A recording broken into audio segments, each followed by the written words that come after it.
Hello friends, welcome to our channel lunch box.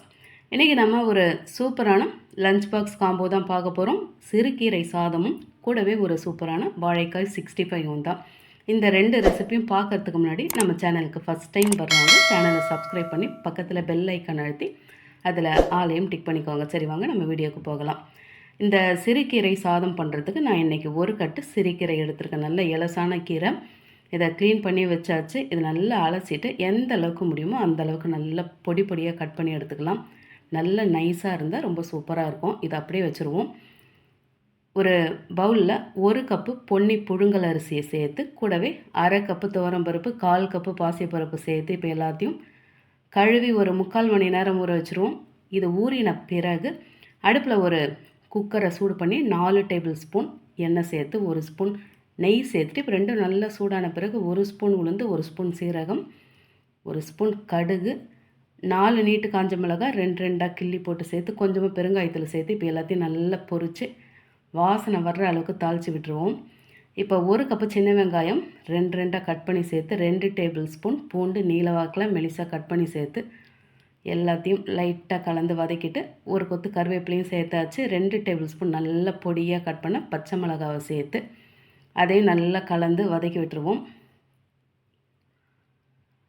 1 cup தக்காளி நல்ல பொடியை கட் பண்ணி சேர்த்து அதையும் நல்லா மிக்ஸ் பண்ணி விட்டுக்கலாம். இதில் நல்லா டீப்பாக வதங்கணும்லாம் அவசியம் கிடையாது.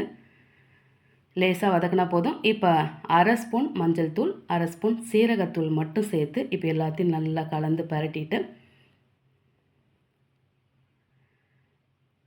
நம்ம கட் பண்ணி வச்சுருக்க கீரையை சேர்த்து நல்லா அந்த வெங்காயம் தக்காளியோட கலந்து மிக்ஸ் பண்ணி விட்டுக்கலாம். கீரை கூட ரொம்பலாம் நம்ம வதக்க தேவையில்லை. இந்தளவுக்கு வதக்கினா போதும். இப்போ இதில் தண்ணி சேர்த்துக்கலாம். நான் இந்த பாத்திரத்தில் தான் அந்த அரிசியும் பருப்பும் அளந்து எடுத்தேன். இதுக்கு 1 கப்பு அரிசி பருப்புக்கு நம்ம 3 கப்பு தண்ணி சேர்த்துருக்கோம். தேவையான அளவு உப்பு சேர்த்தாச்சு. ஒரு முறை கலந்தும் விட்டாச்சு. லைட்டாக ஒரு கொதி வரட்டும். கொதிச்சும் வந்தாச்சு. ஊற வச்சிருக்க அரிசி தண்ணியை வடித்து எடுத்து சேர்த்து திரும்பவும் ஒரு முறை நல்லா கலந்து விட்டுக்கலாம். இப்போ லைட்டாக ஒரு கொதி வரும்போது மூடி போட்டு 3 விசில் மட்டும் நாம் விட்டு வேக வச்சு எடுத்துருவோம்.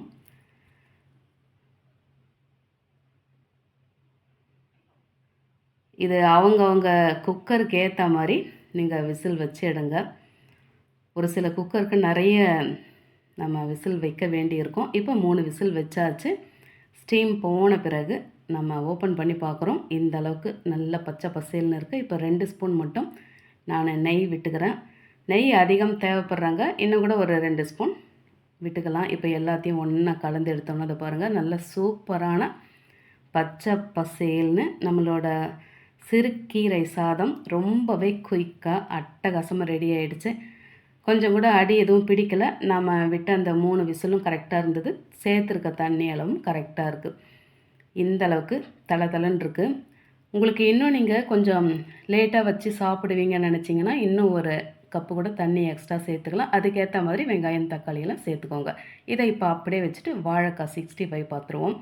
இந்த வாழைக்காய் 65 பண்ணுறதுக்கு நான் 2 வாழைக்காய் எடுத்திருக்கேன். இப்போ இதை நம்ம தோல் உரிச்சிட்டு அதை ரவுண்டாக 1 இன்ச் அளவுக்கு நம்ம திக்னஸில் கட் பண்ணி எடுத்துக்கலாம். அந்த ஒரு ரவுண்டையும் 4 பீஸாக இந்த மாதிரி கட் பண்ணி எடுத்துகிட்டு இந்த பக்கம் அடுப்பில் ஒரு பாத்திரத்தில் ஒரு 3 கப்பு போல் தண்ணியை கொதிக்க வச்சு 1/4 ஸ்பூன் உப்பு சேர்த்துட்டு இப்போ இதில் நம்ம கட் பண்ணி வச்ச வாழைக்காவை சேர்த்து ரொம்ப நேரம் வேக வைக்கக்கூடாது. ஒரு 3 நிமிஷத்துக்கு இருந்தால் கூட போதும்.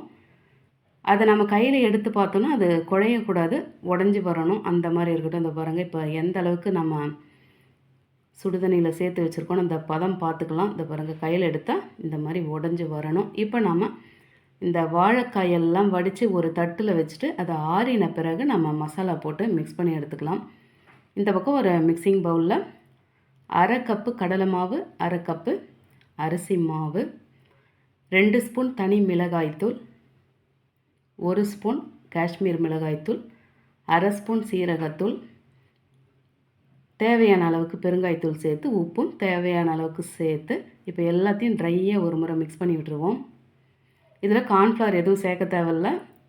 இதுவே போதும், நல்ல முறுமுறுப்பாக வரும். இப்போ 1 டேபிள் ஸ்பூன் தடி எடுத்த பூண்டு, 1 டேபிள் ஸ்பூன் நல்ல பொடியாக கட் பண்ண கருவேப்பிலையை சேர்த்து எல்லாத்தையும் கலந்து எடுத்தாச்சு. இப்போ நாம் ஆற வச்சுருக்க அந்த வாழைக்காவையும் சேர்த்து இந்த மசாலாவோட நல்லா ட்ரையாக கலந்துட்டு, இப்போ சூடான எண்ணெயை இந்த கரண்டி அளவுக்கு 2 கரண்டி அளவுக்கு விட்டுட்டு, இப்போ எல்லாத்தையும் நல்லா ஒரு முறை கலந்து மிக்ஸ் பண்ணிவிட்டு தண்ணி கொஞ்சம் கொஞ்சமாக தெளித்து இதை பார்த்து பக்குவமாக மிக்ஸ் பண்ணி எடுத்துக்கலாம். இந்த பதம் ரொம்பவே முக்கியம். ரொம்ப தண்ணி சேர்த்துட்டோன்னா பஜ்ஜி மாதிரி ஆகிடும். ரொம்ப குறைச்சலாக இருந்ததுனாக்கா அதில் அந்த மசாலாவே ஒட்டாது வாழைக்காயில். அதனால் பார்த்து பதமாக சேர்த்துக்கோங்க.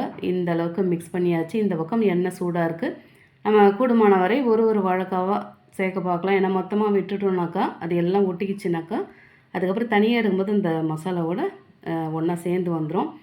வாழைக்காவை எண்ணெயில் சேர்த்த உடனே கண்டிப்பாக ஒரு 3-4 நிமிஷம் அப்படியே விட்டுடலாம். அதை வந்து கரண்டியெல்லாம் போட்டு எதுவும் கலந்துலாம் விட வேண்டாம். அதுக்கப்புறம் மசாலா உடனே பிரிஞ்சு வந்துடும். நல்லா அந்த மசாலா இந்த சூடான எண்ணெயில் செட் ஆகி வரட்டும். அதுக்கப்புறமா நீங்கள் திருப்பி விட்டுக்கோங்க. அவ்வளோதான். இந்த பாருங்கள், நம்மளோட வாழைக்காய் 65 இவ்வளோ சீக்கிரமாக ரெடி ஆகிடுச்சு. நம்ம உருளைக்கிழங்கை விட இது சீக்கிரமாகவே பொரிஞ்சு வந்துடும். நல்ல பஞ்சு மாதிரி பொரிஞ்சு மேலே மிதந்து வந்துடும். அவ்வளோதான். எண்ணெயை ஃபில்டர் பண்ணிவிட்டு எடுத்தாச்சு. இந்த வாழைக்காய் 65 எப்படி இருக்குன்னு பார்க்கலாம். நல்லா பார்க்க மேலே முறுமுறுப்பாக பார்க்க இல்லை, உண்மையாகவே முறுமுறுப்பாக தான் இருக்குது. நல்ல உள்பக்கம் பார்த்திங்கன்னா நல்ல சாஃப்டாக பஞ்சு மாதிரி இருக்குது. பசங்க இதை சைட் டிஷ்ஷாகவே சாப்பிட மாட்டாங்க, மெயின் டிஷ்ஷாகவே வச்சு சாப்பிடுவாங்க. அவ்வளோ சூப்பராக இருக்கும். இப்போ இந்த வாழைக்காய் 65 அப்படியே வச்சுட்டு நம்மளோட கீரை சாதத்துக்கு போகலாம். இந்த பாருங்கள், அந்த கலரே போதும் நமக்கு. டேஸ்ட் எல்லாம் அப்புறம் தான் நினைப்போம். அதுவும் பசங்களுக்கு அந்த டேஸ்ட்டை விட அந்த கலரை ரொம்பவே விரும்புவாங்க. இந்த கீரை சாதமும் அப்படி தான். கீரையே பிடிக்காத பசங்க கூட இந்த மாதிரி கீரையை வச்சு தரும்போது ரொம்ப ரொம்ப விரும்பி சாப்பிடுவாங்க. அவங்களே கேட்டு வாங்கி சாப்பிடுவாங்க. நல்ல கலர்ஃபுல்லான ரொம்பவே சத்தான இந்த சிறுகீரை சாதத்தையும் கூடவே ரொம்பவே டேஸ்டான இந்த வாழைக்காய் 65யும் நீங்களும் செய்து சாப்பிட்டு பசங்களுக்கு தந்து எப்படி இருந்தது மறக்காமல் கமெண்ட்டில் சொல்லுங்கள். ரெசிபி பிடிச்சிருந்தால் லைக் பண்ணிவிட்டு அப்படியே வீடியோவை மறக்காமல் உங்கள் ஃபேமிலி அண்ட் ஃப்ரெண்ட்ஸுக்கு ஷேர் பண்ணிக்கோங்க. தேங்க்ஸ் ஃபார் வாட்சிங்.